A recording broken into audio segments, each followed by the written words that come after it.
सितंबर की एक सुबह जब रोहन मेहता अपने किराए के कमरे में बेरोजगारी की मार खाते हुए अपना लैपटॉप खोल रहा था, उसे एक नौकरी का इश्तिहार मिला जो उसने पहले कभी नहीं देखा था। इश्तिहार एक जॉब पोर्टल पर था, लेकिन उसका डिज़ाइन बाकी सबसे अलग था। सादा, काले और सफ़ेद रंग में, बिना किसी कंपनी के लोगों के। इश्तिहार में लिखा था, रात्रि सुरक्षा गार्ड चाहिए। स्थान विक्रम इंडस्ट्रीज, औद्योगिक क्षेत्र कानपुर। समय रात 11 बजे से सुबह 6 बजे। वेतन 50,000 रुपये प्रतिमाह। योग्यता कोई विशेष योग्यता नहीं। शर्त नियम पुस्तिका का पूर्ण पालन अनिवार्य। संपर्क 98765432100000। 50,000 रुपये रात की नौकरी के लिए, बिना किसी विशेष योग्यता के। रोहन उस वक्त 3 महीने से बेरोजगार था। उसके पास बचत के नाम पर कुछ नहीं था। कमरे का किराया 2 महीने से बाकी था। माँ की दवाइयों का खर्च था और कोई रास्ता नहीं दिख रहा था। उसने नंबर डायल किया। फ़ोन 2 बार बजा और उठ गया। आवाज़ आई, पुरानी, खुरदुरी, जैसे किसी ने जिंदगी भर सिगरेट पी हो। विक्रम इंडस्ट्रीज़। रोहन ने अपना परिचय दिया। दूसरी तरफ से कुछ देर खामोशी रही। फिर आवाज़ आई, कल सुबह 10 बजे आ जाओ, पता लिख लो। पता लिखते वक्त रोहन ने पूछा, सर, पिछला गार्ड क्यों छोड़ गया? एक और खामोशी। फिर जवाब आया, छोड़ा नहीं, नहीं आया। फोन कट गया।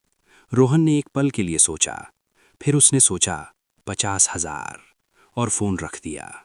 अगले दिन रोहन कानपुर के औद्योगिक क्षेत्र में था। वो इलाका शहर की सीमा पर था, जहां शहर खत्म होता था और एक उजाड़ सी जगह शुरू होती थी। बड़ी बड़ी फैक्ट्रियां थीं, ज़्यादातर बंद, टूटी हुई दीवारें, उखड़े हुए बोर्ड और एक सड़ी हुई खुशबू जो धातु और केमिकल की मिली जुली थी। विक्रम इंडस्ट्रीज उस इलाके की सबसे पुरानी इमारत थी, 3 मंजिला, लाल ईंटों की, जो अब काली पड़ चुकी थीं। ऊंची चिमनी थी जो अब नहीं जलती थी। फैक्ट्री के सामने एक लोहे का बड़ा दरवाज़ा था जिस पर जंग लगी थी, और उस दरवाजे के बाहर एक छोटा सा चौकीदार का कमरा था। रोहन ने अंदर जाकर देखा। एक बुजुर्ग आदमी बैठा था। उसकी उम्र 60 के ऊपर थी, बाल सफ़ेद, चेहरे पर गहरी लकीरें। उसने रोहन को ऊपर से नीचे देखा। रोहन मेहता। जी, बैठो। रोहन बैठ गया। उस कमरे में एक अजीब सी हवा थी, ठंडी, बंद, जैसे बहुत दिनों से किसी ने खिड़की नहीं खोली हो। बुजुर्ग आदमी ने, जिसने अपना नाम बताया था मिस्टर त्रिपाठी, फैक्ट्री मैनेजर, एक फाइल खोली। उसमें एक फॉर्म था। रोहन ने भरा। फिर त्रिपाठी ने एक छोटी सी किताब निकाली, लाल रंग की जिल्द वाली। उस पर छपा था, नियम पुस्तिका, रात्रि सुरक्षा गार्ड। उसने वो किताब रोहन की तरफ धकेली। इसे पढ़ो अच्छी तरह, हर नियम याद कर लो। जी, और काम क्या करना होगा? फैक्ट्री की रखवाली, हर घंटे एक चक्कर। 3 मंजिलें हैं, हर मंजिल पर एक रजिस्टर है, उसमें समय और दस्तखत, बस। फैक्ट्री अभी चालू है? त्रिपाठी ने एक पल रुक कर कहा। नहीं, बंद है, लेकिन रखवाली जरूरी है। बंद फैक्ट्री की रखवाली के लिए 50,000? त्रिपाठी की आंखें रोहन पर टिकीं। नियम पढ़ो। रोहन ने किताब खोली। नियम पुस्तिका में कुल 18 नियम थे। रोहन ने एक एक करके पढ़े। पहला नियम था, रात 11 बजे से पहले फैक्ट्री में दाखिल न हो और सुबह 6 बजे के बाद 1 मिनट भी अंदर न रहें। दूसरा नियम, हर घंटे के चक्कर में 3 मंजिलों पर जाना अनिवार्य है, कोई भी मंजिल छोड़ना मना है। तीसरा नियम, तीसरी मंजिल पर जो पुराना दफ्तर है उसका दरवाज़ा हमेशा बंद रहेगा, उसे कभी नहीं खोलना। चौथा नियम, अगर रात के 1 बजे के बाद मशीनों में से आवाज़ें आएं तो घबराना नहीं, चक्कर जारी रखना। 5वां नियम, अगर कोई आवाज़ आपका नाम लेकर बुलाए तो जवाब मत दो। रोहन रुक गया। उसने ये नियम दोबारा पढ़ा। अगर कोई आवाज़ आपका नाम लेकर बुलाए तो जवाब मत दो। उसने आगे पढ़ा। 6ठा नियम, दूसरी मंजिल पर जो बड़ा हॉल है उसमें एक पुराना शीशा है, उस शीशे में अपना प्रतिबिंब देखना मना है। शीशे के पास से गुजरते वक्त नज़र नीची रखें। 7वां नियम, रात के 3 बजे से 4 बजे के बीच किसी भी हाल में चक्कर मत लगाओ। इस दौरान गार्ड रूम में रहो। 8वां नियम, अगर आपको लगे कि कोई आपके पीछे चल रहा है तो पलटकर मत देखो, सीधे चलते रहो। 9वां नियम, बेसमेंट में कभी मत जाओ, किसी भी परिस्थिति में नहीं। 10वां नियम, अगर बिजली जाए तो मोबाइल की टॉर्च चालू करो, लेकिन टॉर्च सीधे ऊपर की तरफ मत घुमाओ। 11वां नियम, रात के 2 बजे फैक्ट्री के पुराने लॉकर रूम में एक घंटी बजती है। यह सामान्य है, ध्यान मत दो। 12वां नियम, अगर कोई बाहर से दरवाज़ा खटखटाए तो मत खोलो, कोई भी बाहर से नहीं आएगा। 13वां नियम, अगर आपको किसी इंसान की आकृति दिखे जो आपकी तरफ देख रही हो एक पल के लिए और फिर गायब हो जाए तो रजिस्टर में नोट करो और आगे बढ़ो। 14वां नियम, रात के 3:30 बजे के करीब फैक्ट्री में किसी बच्चे के रोने की आवाज़ आ सकती है। वो बच्चा नहीं है, उसकी तरफ मत जाओ। 15वां नियम, पहली मंजिल के कमरा नंबर 7 में एक पुरानी कुर्सी है, कभी उस कुर्सी पर मत बैठो। 16वां नियम, अगर आप महसूस करें कि समय आगे नहीं बढ़ रहा, घड़ी में एक ही समय बार बार दिख रहा है, तो अपनी कलाई पर चुटकी काटो और जोर से अपना नाम बोलो। 17वां नियम, फैक्ट्री में अकेले कभी गाना मत गाओ, सीटी मत बजाओ। और 18वां और आखिरी नियम, सुबह 6 बजे जब आप निकलें तो पीछे मुड़कर फैक्ट्री की तरफ मत देखो। रोहन ने किताब बंद की। वो त्रिपाठी को देख रहा था। त्रिपाठी ने पूछा, पढ़ लिया?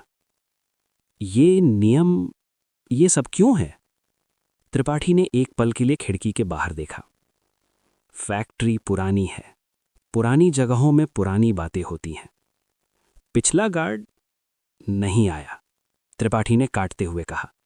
क्यों नहीं आया? उसने नियम तोड़े। कौन सा नियम? त्रिपाठी ने उसे देखा। कल रात से काम शुरू करोगे। रोहन को नौकरी मिल गई। उसने घर जाकर माँ को बताया। माँ ने पूछा कि फैक्ट्री कैसी है।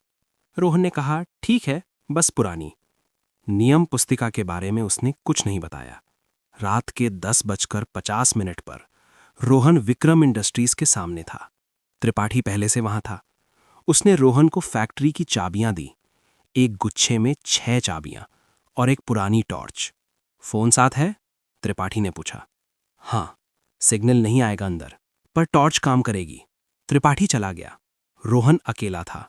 उसने फैक्ट्री का मुख्य दरवाजा खोला। जंग लगा ताला था जो पहली चाबी से खुल गया।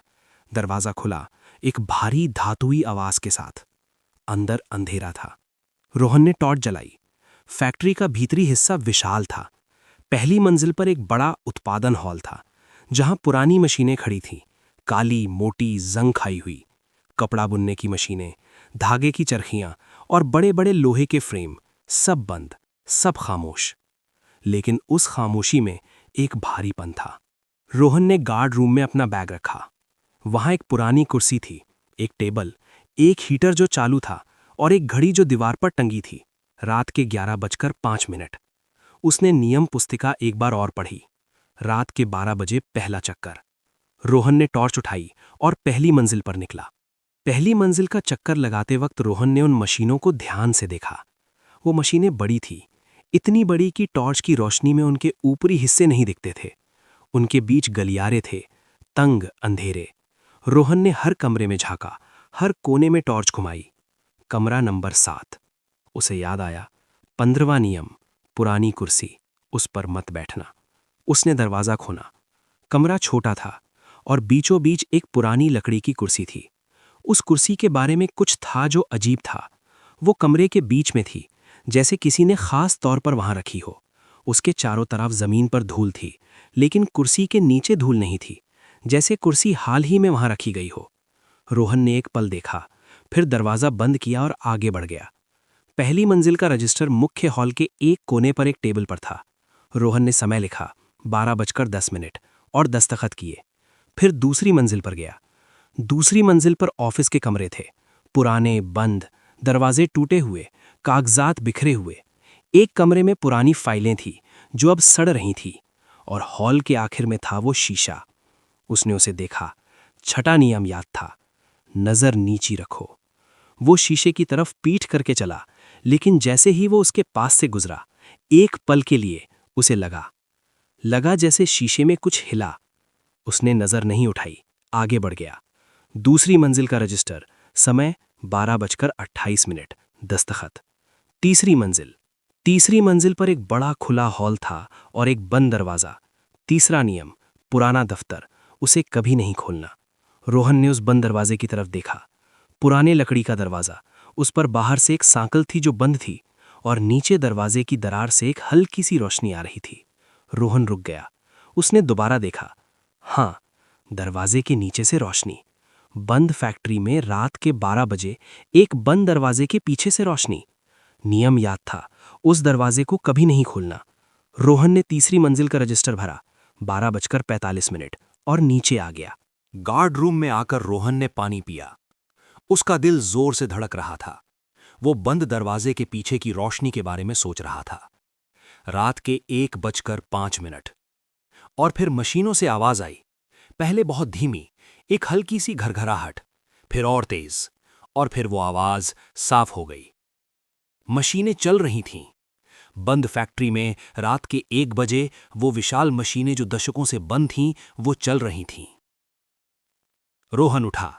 नियम याद था, चौथा नियम, अगर रात के 1 बजे के बाद मशीनों से आवाजें आएं तो घबराना नहीं, चक्कर जारी रखना। उसने टॉर्च उठाई और बाहर निकला। पहली मंजिल का हॉल अब वैसा नहीं था। वो मशीनें जो रुकी थीं, उनसे आवाज आ रही थी, एक लयबद्ध भारी आवाज, धड़ धड़ धड़, जैसे वो सच में चल रही हों। लेकिन रोहन ने टॉर्च घुमाई, मशीनें हिल नहीं रही थीं। वो उसी तरह खड़ी थी जैसे पहले थीं। आवाज मशीनों से नहीं आ रही थी, आवाज मशीनों के पीछे से आ रही थी। रोहन ने एक पल सोचा, फिर नियम याद किया, चक्कर जारी रखना। वो आगे बढ़ा। जैसे जैसे वो उन मशीनों के बीच से गुजर रहा था, आवाज बंद होती गई, एक एक करके, जैसे कोई स्विच बंद कर रहा हो। और जब वो दूसरे छोर पर पहुंचा, पूरी तरह खामोशी थी। उसने पलट कर देखा, पीछे कोई नहीं था। रात के 2 बज रहे थे जब रोहन दूसरा चक्कर लगाने निकला। दूसरी मंजिल पर उस शीशे के पास से गुजरते वक्त उसने फिर नजर नहीं उठाई, लेकिन उसके कदम रुक गए। शीशे में से एक आवाज आई, रोहन। बिल्कुल उसी आवाज में जैसे उसकी मां बोलती थी। वो जम गया। 5वां नियम, अगर कोई आवाज आपका नाम लेकर बुलाए तो जवाब मत दो। वो आवाज फिर आई, रोहन, बेटा। रोहन ने आंखें बंद की। उसके मन में एक तूफान था। वो आवाज इतनी असली थी, इतनी पहचानी हुई। बेटा, यहां। रोहन ने टॉर्च जमीन पर घुमाई, नीचे, आगे, और चलने लगा, बिना जवाब दिए, बिना शीशे की तरफ देखे। पीछे से वो आवाज एक बार और आई, इस बार थोड़ी बदली हुई।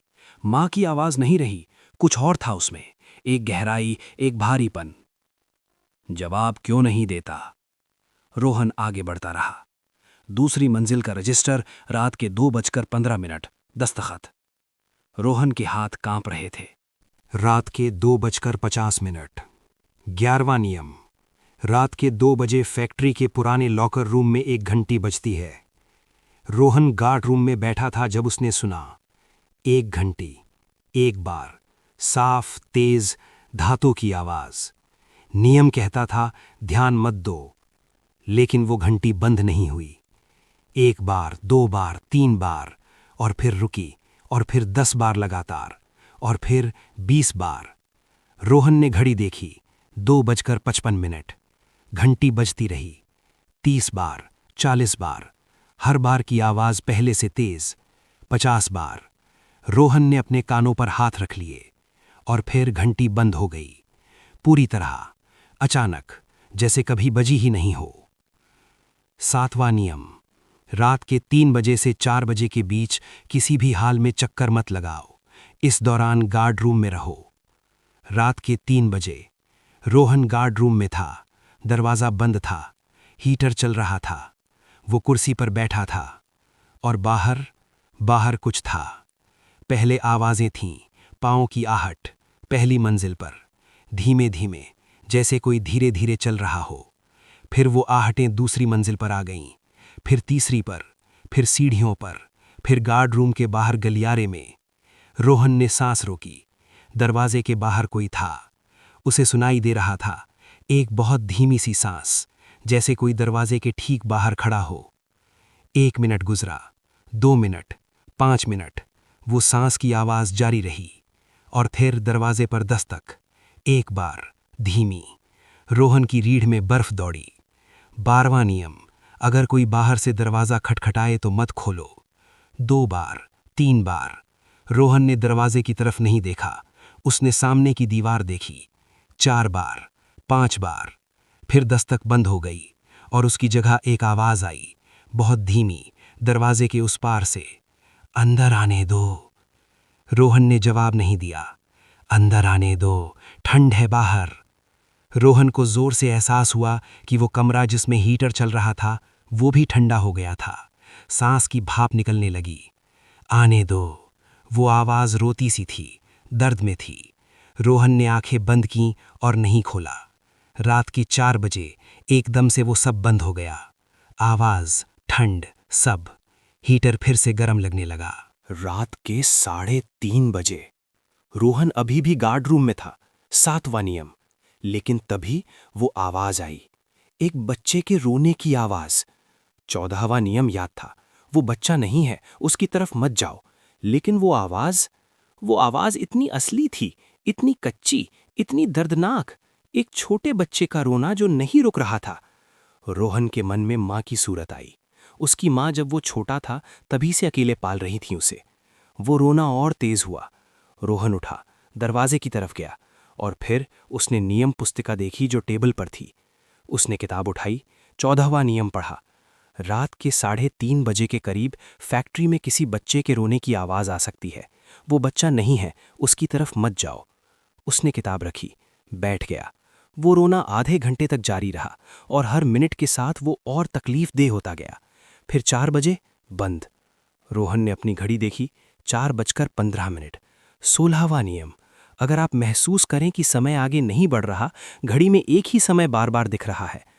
5 मिनट बाद उसने फिर घड़ी देखी, 4:15। उसने दीवार की घड़ी देखी, 4:15। उसने अपना फोन देखा जिसमें सिग्नल नहीं था, 4:15। रोहन ने एक पल सोचा, फिर नियम याद आया। उसने अपनी कलाई पर जोर से चुटकी काटी, इतनी जोर से कि दर्द हुआ, और जोर से बोला, रोहन। उसकी आवाज गार्ड रूम में गूंजी। उसने घड़ी देखी, 4:16। रात के 4:30। तीसरा चक्कर।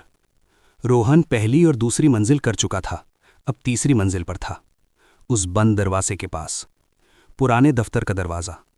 इस बार उस दरवाजे की दरार से रोशनी नहीं थी, लेकिन आवाज़ थी, बहुत धीमी, अंदर से। कोई लिख रहा था, पेन या पेंसिल की आवाज़, कागज़ पर, तेज तेज, जैसे कोई कुछ लिख रहा हो जो बहुत ज़रूरी हो। रोहन रुक गया। आवाज़ जारी रही, फिर रुकी, फिर शुरू हुई, और फिर उस दरवाजे पर अंदर से एक जोर की दस्तक। एक बार, बहुत जोरदार। रोहन एक कदम पीछे हट गया। दरवाजे की सांकल हिली, जैसे अंदर से कोई धकेल रहा हो। रोहन ने तीसरी मंजिल का रजिस्टर जल्दी से भरा और सीढ़ियों की तरफ दौड़ा। रात के 5 बजे। रोहन पहली मंजिल पर चौथा चक्कर लगा रहा था। 13वां नियम याद था, अगर कोई इंसानी आकृति दिखे जो आपकी तरफ देख रही हो, रजिस्टर में नोट करो और आगे बढ़ो। उस हॉल के दूसरे छोर पर मशीनों के बीच एक आकृति थी, इंसान की, खड़ी, स्थिर। रोहन की टॉर्च उस पर पड़ी। वो आकृति उसी की तरफ देख रही थी। रोहन रुक गया। आकृति हिली नहीं। वो आदमी था या औरत, नहीं पता चलता था। बस एक काली आकृति थी जो उसकी तरफ देख रही थी। 1 पल, 2 पल, और फिर वो गायब हो गई, एकदम से, जैसे थी ही नहीं। रोहन ने अपने रजिस्टर में नोट किया, पहली मंजिल पर हॉल के पूर्वी छोर पर एक आकृति 5:10 गायब हो गई, और आगे बढ़ गया। रात के 5:20। रोहन गार्ड रूम में था जब उसने देखा। गार्ड रूम के फर्श में एक दरवाज़ा था, एक तरफ, जो उसने पहले नहीं देखा था। वो एक ट्रैपडोर था, ऊपर उठने वाला दरवाज़ा। उसका हैंडल पुराना था, लोहे का। रोहन उसके पास गया। उसने नीचे से एक आवाज़ सुनी, बहुत धीमी, बहुत दूर से। वो आवाज़ एक इंसान की थी, मदद मांग रही थी। 9वां नियम, बेसमेंट में कभी मत जाओ, किसी भी परिस्थिति में नहीं। रोहन ने उस ट्रैपडोर से दूरी बनाई, लेकिन वो आवाज़ जारी रही और उसमें शब्द थे, मुझे यहाँ से निकालो, मैं पिछला गार्ड हूँ, मैं यहाँ बंद हूँ। रोहन जम गया, पिछला गार्ड। प्लीज़, मैं जिंदा हूँ, मुझे 3 दिन हो गए हैं यहाँ। रोहन ने उस ट्रैपडोर को देखा। नियम, किसी भी परिस्थिति में नहीं। प्लीज़, एक बार खोलो, बस एक बार। रोहन ने अपनी मुट्ठियाँ भींची। नहीं खोलूंगा, उसने ज़ोर से कहा, अपने आप को सुनाने के लिए। क्यों नहीं? मैं इंसान हूँ, मैं जिंदा हूँ। नहीं खोलूंगा। वो आवाज़ धीरे धीरे बदली। उसमें वो दर्द गायब हो गया, एक ठंडापन आया। तुम भी यहीं रहोगे एक दिन। और फिर बंद। रात के 5:40 बिजली गई। पूरी फैक्ट्री में अंधेरा हो गया। 10वां नियम, मोबाइल की टॉर्च चालू करो, लेकिन टॉर्च सीधे ऊपर की तरफ मत घुमाओ। रोहन ने अपने मोबाइल की टॉर्च चालू की, नीचे की तरफ, सामने की तरफ, और तभी उसे ऊपर से एक आवाज आई, छत से, खरोंचने की आवाज, जैसे कोई छत पर रेंग रहा हो। रोहन की इच्छा हुई कि ऊपर टॉर्च करे, देखे क्या है। उसने नहीं की। वो खरोंचने की आवाज उसके ठीक ऊपर आ गई, छत पर, जहां वो खड़ा था, ठीक वहां। रोहन आगे बढ़ गया। खरोंचने की आवाज उसके साथ साथ चलती रही, छत पर, उसके ऊपर, हर कदम के साथ। रोहन चलता रहा, गार्ड रूम में पहुंचा, अंदर गया। खरोंचने की आवाज बंद हो गई। सुबह के 5:55, 5 मिनट बाकी थे। रोहन गार्ड रूम में था। अपना बैग तैयार था, चाबियां थीं, सब तैयार। लेकिन तभी उसे कुछ याद आया। तीसरी मंजिल पर उस बंद दरवाजे की रोशनी और उसमें से लिखने की आवाज। उसे जानना था, कौन था वहां, क्या लिख रहा था। वो उठा। नहीं, नियम था, तीसरा नियम। लेकिन जिज्ञासा, वो खिंचाव बहुत तेज था। रोहन ने नियम पुस्तिका खोली, तीसरा नियम पढ़ा। तीसरी मंजिल पर जो पुराना दफ्तर है, उसका दरवाजा हमेशा बंद रहेगा, उसे कभी नहीं खोलना, कभी नहीं। रोहन ने किताब बंद की, बैठ गया। सुबह की 6 बजे रोहन उठा, बाहर निकला, मुख्य दरवाजे से। और तभी उसे याद आया, 18वां नियम, सुबह 6 बजे जब आप निकलें तो पीछे मुड़कर फैक्ट्री की तरफ मत देखो। रोहन ने सीधे चलना शुरू किया। उसकी पीठ फैक्ट्री की तरफ थी। और फिर उसकी गर्दन पर एक एहसास हुआ, जैसे कोई उसे देख रहा हो, फैक्ट्री की खिड़की से। बहुत जबरदस्त इच्छा हुई पलट कर देखने की। रोहन ने नहीं देखा, वो सीधे चलता रहा। सुबह के 7 बजे त्रिपाठी आया। रोहन उसका इंतजार कर रहा था। पहली रात ठीक रही? त्रिपाठी ने पूछा। हाँ। नियम पाले? सब। त्रिपाठी ने उसे देखा, एक लंबी नजर, फिर मुस्कुराया, हल्की सी थकी हुई मुस्कान। अच्छे। रोहन ने पूछा, त्रिपाठी जी, वो पुराने दफ्तर के बंद दरवाजे के पीछे क्या है? त्रिपाठी ने एक पल रुककर कहा, पुराने मालिक का दफ्तर था, वो वहीं मरे थे। कैसे? दुर्घटना। और वो अभी भी वहाँ है, वो हमेशा वहाँ रहेंगे। और इतने सारे नियम? नियम उनके लिए नहीं हैं। त्रिपाठी ने कहा, नियम तुम्हारे लिए हैं, ताकि तुम सही रहो। और जो नहीं पाला, पिछला गार्ड? त्रिपाठी की आंखों में एक छाया आई। उसने बेसमेंट का दरवाज़ा खोला। क्यों? आवाज़ें आईं। उसने सोचा वाकई कोई बंद है। वो गया। और? त्रिपाठी चुप रहा। त्रिपाठी जी? उसे ढूंढा नहीं जा सका। रोहन ने थूक निगला। कल आओगे? त्रिपाठी ने पूछा। रोहन ने एक पल सोचा। माँ की दवाइयाँ, किराया, 50,000। हाँ। तीसरी रात रोहन के साथ कुछ अलग हुआ। वो तीसरी मंजिल पर था, चक्कर के दौरान, जब उसने देखा उस बंद दरवाजे की सांकल खुली थी अपने आप। वो सांकल जो उसने हर रात बंद देखी थी, वो आज खुली थी। रोहन रुक गया। दरवाजा अभी भी बंद था, लेकिन सांकल खुली थी। उसे बस धकेलना था। नियम, उसे कभी नहीं खोलना। लेकिन सांकल खुद खुल गई थी। किसी ने अंदर से खोली थी। रोहन का हाथ उस दरवाजे की तरफ गया और रुक गया। उसने नियम पुस्तिका याद की। नहीं, उसने सांकल वापस बंद की और चला गया। 1 महीना बीत गया। रोहन हर रात जाता था, हर रात नियम पालता था, हर रात कुछ न कुछ होता था। कभी वो आवाजें, कभी वो आकृतियां, कभी वो खिंचाव। लेकिन हर सुबह वो बाहर निकलता था। एक दिन त्रिपाठी ने उसे एक लिफाफा दिया। क्या है इसमें? रोहन ने पूछा। पिछले गार्ड की चीजें मिली। रोहन ने लिफाफा खोला। अंदर एक नोट था, हाथ से लिखा हुआ। जो भी ये पढ़े, बेसमेंट मत जाओ। वो जो आवाज आती है वो मैं नहीं हूं। मुझे नहीं पता मैं कहाँ हूं, लेकिन वो आवाज मेरी नहीं है। जो वहां है वो मेरी आवाज में बोलता है। नियम मत तोड़ो। मैंने तोड़े। देवेंद्र, रात गार्ड। रोहन ने वो नोट त्रिपाठी को दिखाया। त्रिपाठी ने पढ़ा, कुछ नहीं बोला। देवेंद्र कहाँ है? रोहन ने पूछा। नहीं जानते। क्या वो कभी मिलेगा? त्रिपाठी ने खिड़की से फैक्ट्री की तरफ देखा। शायद 6 महीने बाद रोहन की मां की तबीयत बेहतर थी, किराया चुक गया था, जिंदगी पटरी पर आ रही थी। रोहन अभी भी नौकरी करता था। उसने एक डायरी रखनी शुरू की थी। उस डायरी के आखिरी पन्ने पर उसने लिखा था, 6 महीने हो गए, हर रात कुछ होता है, हर रात नियम बचाते हैं। मुझे अब पता है कि वो नियम किसने बनाए। त्रिपाठी जी ने नहीं, वो नियम उस फैक्ट्री के पुराने मालिक ने बनाए थे, जो उस बंद दरवाजे के पीछे हैं। उन्होंने किसी को नुकसान नहीं पहुंचाया कभी। वो बस वहां हैं, और वो चाहते हैं कि जो आए वो सही सलामत वापस जाए। जो उस फैक्ट्री में है, वो जो नाम लेकर बुलाता है, वो जो बेसमेंट में रोता है, वो जो दरवाज़ा खटखटाता है, वो मालिक नहीं है, वो कुछ और है। कुछ जो उस फैक्ट्री में घुसा है, और मालिक उसे रोक नहीं सकते, बस उनके नियम रोक सकते हैं। देवेंद्र के बारे में सोचता हूँ कभी कभी, बेसमेंट में क्या था जो उसे खींच ले गया। कभी कभी रात को जब वो आवाज़ें आती हैं बेसमेंट से, तो लगता है कि शायद वो वाकई देवेंद्र है, वाकई बंद है वहाँ। लेकिन नियम कहता है नहीं, और मैं नियम मानता हूँ, क्योंकि नियम झूठ नहीं बोलते। इंसान झूठ बोलते हैं, आवाज़ें झूठ बोलती हैं, नियम नहीं। रोहन मेहता, रात गार्ड, विक्रम इंडस्ट्रीज।